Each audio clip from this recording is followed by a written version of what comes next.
สวัสดีสวีดาเนาะยินดีต้อนรับเข้าสู่ช่องเดียววันนี้เราจะมาเล่นเกม Astor Corsa กันทุกคนเราจะมาลด D-Max ไฟล์ไลน์อีกแล้วรอฮอ2232ครับผู้ชมเดี๋ยวเรามาเบิ่งอ้อมข้างอะไรเนาะว่าแต่งรถเราคันนี้แต่งอย่างแน่จะเป็นโซม2,000รถหายครับผู้ชมรถหายแล้วตอนนี้รถหายเอาตอนนี้จะเป็นโซม2,000ซาวจะเป็นปลายลาครับผู้ชมนี่จะเป็นฝาคาร์บอนไลน์ของวอนซ่าซอบทุกคนแล้วก็แม็กของแม็กเวลเนาะของ D D1S ว่ะประมาณนี้แล้วก็เบรกจะเป็นของเอเลสีฟ้านี่กระจกใส่เบิ้งบอข้างในก่อนเดี๋ยวมีจอกินน้ำเดี๋ยวเรามาเบิ้งด้านในกันก่อนทุกคนเดี๋ยวเราเบิ้งด้านในน้ำกันนี่ด้านในเอาเดี๋ยวคลิกไว้พดนี่ด้านในจะเป็นอย่างนี้นี่จะมีแวนรู้สึกว่ามันจะมีอันนั้นทุกคนเนาะมีน้ำมีการ์ดจออีกการ์ดจอรุ่นอย่างนี้นะการ์ดจอน่าจะเป็น3060เนาะของ GeForce Galaxy นั่นเองนี่มีป้ายเสียคาทางเป็นบอกอันนี้เขาก็บอกฮู้เนาะนี่เบิ่งเบาะอย่างเบาะเดิมเพิ่มเติมคือไซส์ไข่แต่ตอนนี้เรามาลองฟังเสียงจากน้ำกันทุกคนเดี๋ยวเขาติดจักกันเนาะเสียงแบบว่าลั่นเลยทุกคน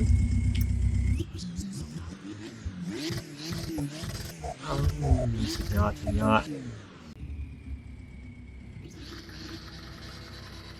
ตอนนี้รถเขาออกไปแล้วทุกคนตอนนี้รถเขาออกไปแล้วเดี๋ยวเขามาเปิดแมวกันก่อนหมายความตอนนี้รถเขาไปแล้วทุกคนเพราะว่ารถเขาสีแดงได้เท่าไหร่ตอนนี้รถดีแม็กปลายลาวฮอดแล้วเกือบ200เกือบฮอดเนาะมันฮอดทางโค้งก่อนทางผู้ชมเป็นไฟเหลืองๆเนาะไฟเบรกตอนนี้มีรถคันหนึ่งน้ำหลังพ้นเฮาแล้ว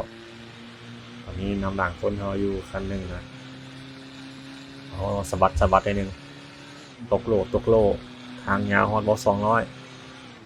บ่ฮอดเป็นยังบ่ฮอดอยู่แล้วเนาะนี่โค้งเสียงเลยว่าเรือเลยรุ่นนี้เสียงว่ากินขาเลยเดี๋ยวเขาเบิ่งภาพข้างหน้าเนาะหมุนเบิ่ง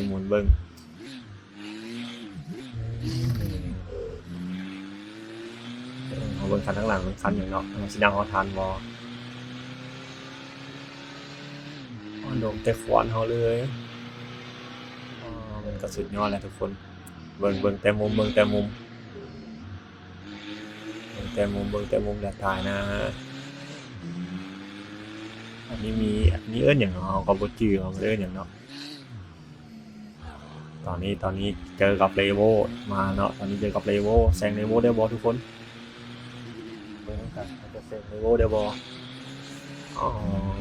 ตอนนี้เขาออกมาแล้วจีคนเลโวก่อนเลโวไหวบ่เลโวไหวบ่ไหวเนาะแซงดื้อเลยตอนนี้เขาก็แซงไปอีกแล้วลำหนึ่งรถลาวเอาไว้ได้ตอนนี้เขาทางตรงแล้วว่าจังได๋ทางตรง105มาแล้ว106 107 108 109พอแล้วทุกคน200อย่าเกินไปนะด็อกเตอร์ตอนนี้รถทั้งน้ำรถยังเนาะรถยังกันมาเบิ่งจะแซงได้บ่ทุกคนข้างหน้ามันรถยังเขาก็บ่ฮู้ตอนนี้มาเบิ่งนํกันตอนนี้รถเขาก็ขี่ไปเรื่อยๆก่อนขี่ไปห่างซื้อแล้ว180แล้ว ไม่200แล้วจึ๊กโอ้เบรกสันหัวดันโอ้จะเป็นครับอ่ายูสุเนี่ยกันเนาะอีซูซูมันบอกอีซูมิวเอ็กเป็นว่าท่านผู้ชมขึ้นว่าแมนคือข่อยบอกคันว่าแมนเขาก็สีแซงไปก่อนเบิ่งใกล้ๆเบิ่งใกล้ๆละแมนบ่แมนเนาะเป็น Fortuner อ๋อ Fortuner ที่2อยู่ตอนนี้อาจจะแซงที่2ได้บ่นี่ขี่มาแล้วอ๋อโอ้เนอะมันเซตออกเลนโอ้เกี่ยวว่าแซงโค้งเลยตอนนี้เดี๋ยวแซงโค้งเลย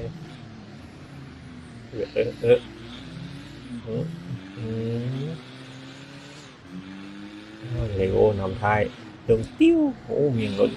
เมียงรถน้ำหนักเขาอ่ะขอบคุณกันอ๋อปากันนี่แซงกับโมสู้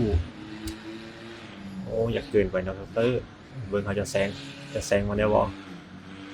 ยังเป็นทางซื่อนี่แห้งแล้วเลยอ๋อแล้วซาดเลยทุกคนโบนำมันโบทันเลยรถมันอ่ะเดี๋ยว200คนแหละทุกคนตอนนี้เขาโค้งอยู่โอ้น้องๆอ๋อเขาโค้งอยู่โอ้ยเจอคนลาวเนาะมาแต่ไก่มาแข่งอยู่สนามอยู่อิตาลีพี่โหดเกินรถดีแม็กคันนี้จะเสียดายพวงมาลัยขวาเนาะรถลาวพวงมาลัยซ้ายนั่นเองแต่ก็ไม่เป็นไรใจมันได้อยู่แล้วตอนนี้รถเขา200แล้วเจียง6 200เนาะโอ้ยโมเห็นอย่างเลยตอนนี้โมเห็นอย่างเลยรู้สึกว่าแมปนี้มันจะลุดแข่งจะหน่อยเนาะอาจจะไปซอกแมปอื่นมึงก่อน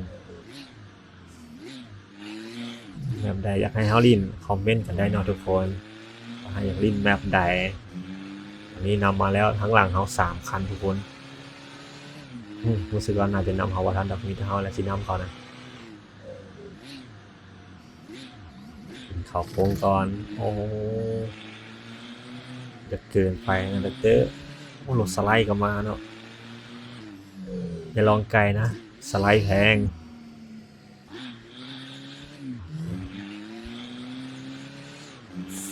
เสียงแล้วว่าได้ใจนะครับนี่นะ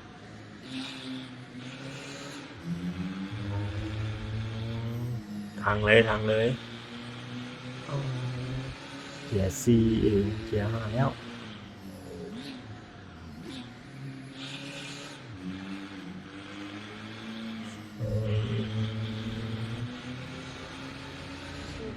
รถเขาขึ้นมาได้บอ106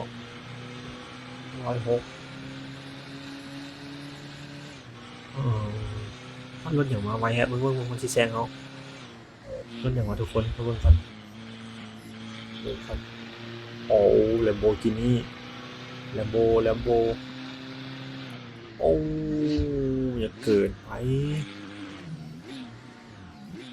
โอ้เอาบ่ไหวโลเฮ็ดเฮาลิฟต์มับเฮ็ดจนแบบว่าเสียทรงเลยบ่ไหวอีหลีทุกคนโอ้บ่ไหวยอม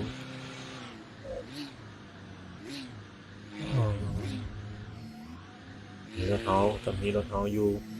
ที่เท่าใดเฮาบ่ฮู้เลยตอนนี้รู้แต่ว่านำแลมโบบ่ทันตอนนี้โอ้มีคันข้างหน้าอีก2คันท่านผู้ชมเอาเบิ่งว่าเฮาสิแซงได้บ่รถนี้รถท้องหมออีกแน่คิดว่ารถเฮาจะปีนแน่นเพราะว่าเอาขับมันโหดนะขับมันก็โหดเกินนะด็อกเตอร์เห็นว่านี่เบิ่งการเข้าโค้งเห็นเนาะผ่านของแท้เบิ่งเขาอีแซงจุ่มข้างหน้ากันได้บ่นี่ 4-5 คันนี่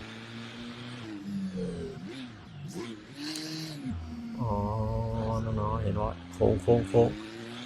เดิมๆกลับมาได้เนาะข้างหน้าก็อย่างว่าโอ้กระตุก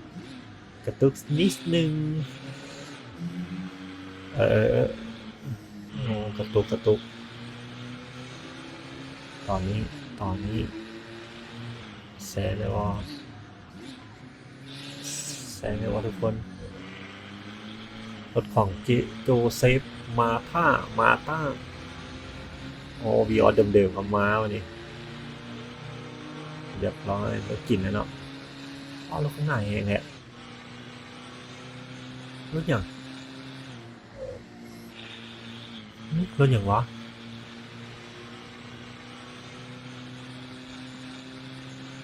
อ๋อมิวเอ็กตระกูลเดียวกันตระกูล